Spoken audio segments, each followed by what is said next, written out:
Good morning, 7th standard children. Hope your Onam was enjoyable, and I hope you all have studied for the exam also.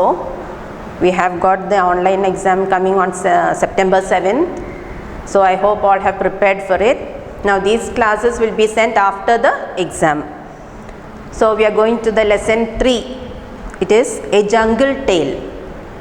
Now look at these pictures. Imagine that you could live with any of these animal families. Which family would you choose? Why? And discuss in pairs. We can see 4 families given there. One is the polar bear family. The other one, B, is the zebras. C is the flamingos. And D is the kangaroos. Now which one do you like?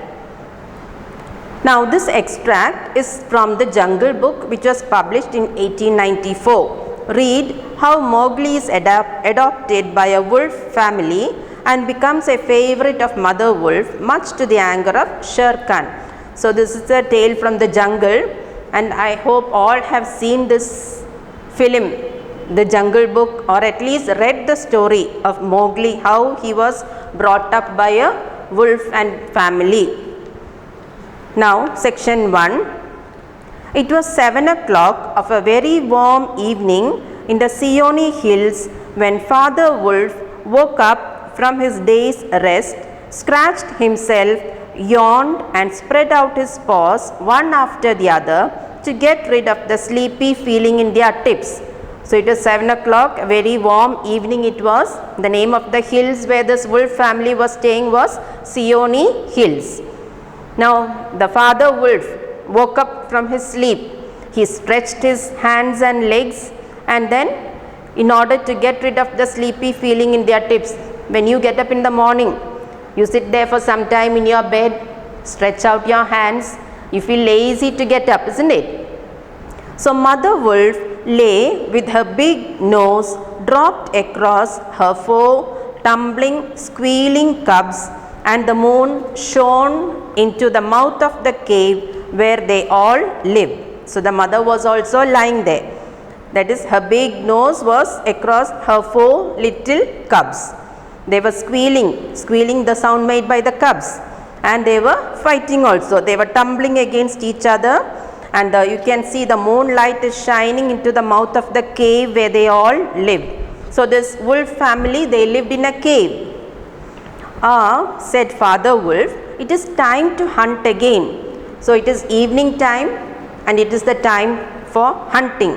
He was going to spring downhill when a little shadow with a bushy tail crossed the threshold and whined, "Good luck go with you, O chief of the wolves, and good luck and strong white teeth go with the noble children, that they may never forget the hungry in this world."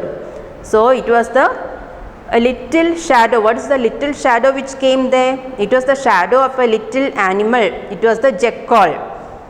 It had a bushy tail, and it came near the cave, close to the wolf, and is praising the wolf. He is telling, "Good luck go with you. You are always very lucky, the chief of the wolves, and good luck and strong white teeth go with the noble children, that they may never forget the hungry in this world." That is, it was the jackal, the tabaki. The wolves of India dislike tabaki because he runs about making mischief and telling tales and eating rags and pieces of leather from the village rubbish heaps. So all the people, they did not like this wolf, this jackal.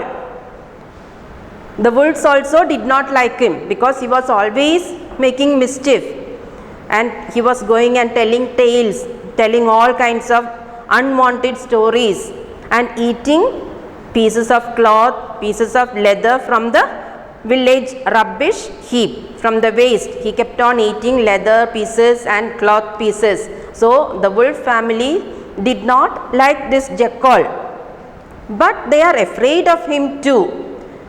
Even though they did not like him, they were also afraid of this jackal. Why? Because tabaki, more than anyone else in the jungle, is likely to go mad, and then he forgets that he was ever afraid of anyone and runs through the forest, biting everything in his way. So what happened when this jackal got angry? What did he do? He acted like a mad person, going on biting everything that he saw in his way, he was going to bite. And then he ran through the village and the forest, destroying everything whenever he is very, very angry. Enter then and look, said Father Wolf stiffly, but there is no food here.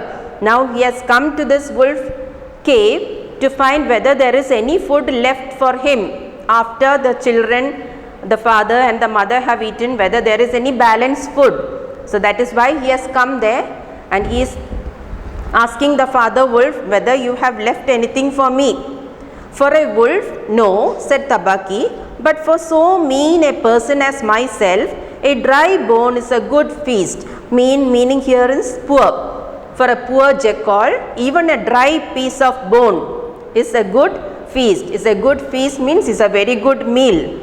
I will be satisfied with that. He scuttled to the back of the cave. Scuttle means ran away to the back of the cave, where he found the bone of a buck with some meat on it, and sat cracking the end merrily. In the picture you can see the jackal is eating some bones.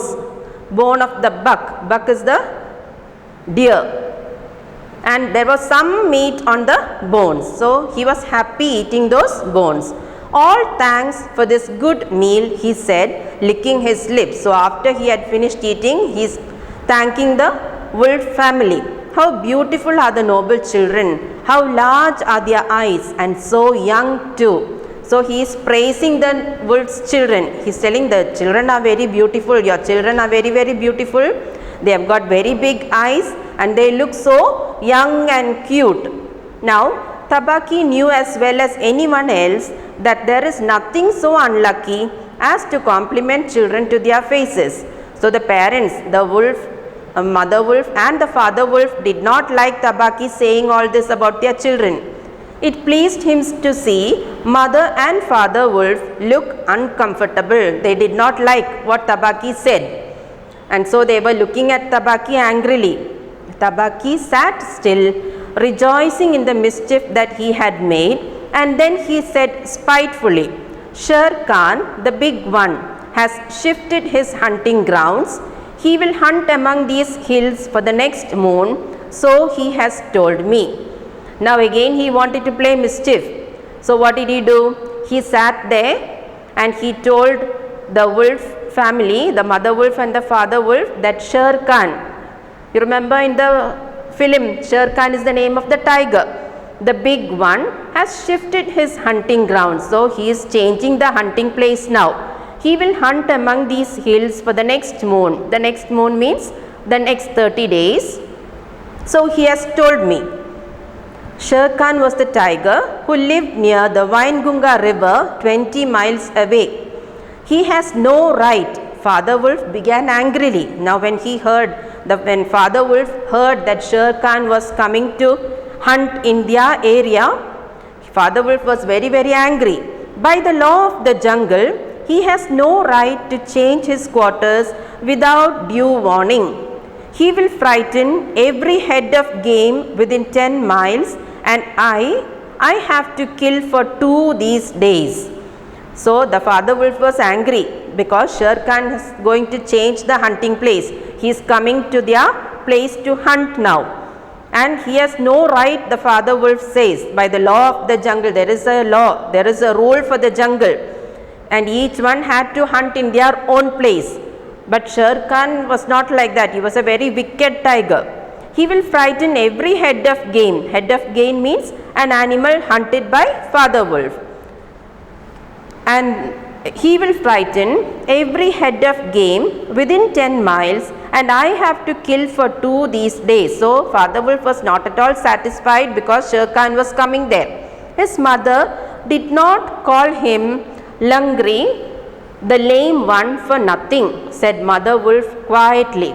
So the mother wolf quietly said, no wonder his mother called him the lame one, because he was lame. He has been lame in 1 foot from his birth. So Sher Khan, when he was born itself, he was lame. not able to walk properly. Lame means not able to walk properly, and that is why he has only killed cattle. So he is used to killing only cattle now. Now the villagers of the Waingunga are angry with him, and he has come here to make our villagers angry. Now the villagers of this Waingunga area are very angry because they have heard that Sher Khan is coming. They will scour the jungle for him when he is far away, and we and our children must run when the grass is set on fire. Indeed, we are very grateful to Sher Khan. I go, said Tabaki quietly. You can hear Sher Khan below in the thickets. So Tabaki now told the father wolf that Sher Khan is going to coming to this area to hunt animals. The villagers are very angry, and what will the villagers do when the tiger comes there? They will set fire to the grass. So all the animals, even this wolf family, have to leave this place and find another place. They have to go along with the young ones to another safe place. So Tabaki, what did he do? He said, I am going now, and you can hear Sher Khan below in the thickets. Sher Khan has almost reached our place. So section 1 is over, children. We will continue in the next class, section 2. Thank you.